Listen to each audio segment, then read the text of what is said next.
Nankana Sahib district vigilance committee के हवाले से डिप्टी कमिश्नर ऑफिस के कमेटी रूम में इजलास का इनेकाद किया गया, जिसकी सदारत डिप्टी कमिश्नर ननकाना साहिब राजा मंसूर अहमद ने की। इजलास में जबरी मुशक्कत और चाइल्ड लेबर समेत भट्टा मजदूरों की उजरत जैसे मामला जेर बहस आए।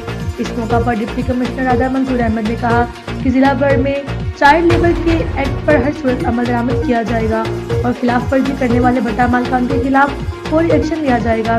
भट्टा मजदूरों को हुकूमत की तरफ से राइज करदा मजदूरी की फराहमी को हर कीमत पर यकीनी बनाने के लिए भरपूर इक़दाम किए जा रहे हैं।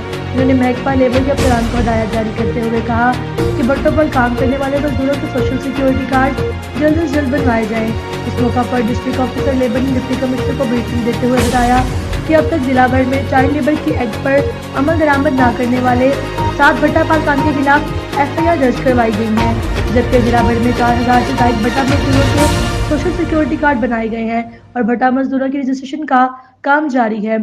Subscribe to our channel, clicking subscribe button and bell icon.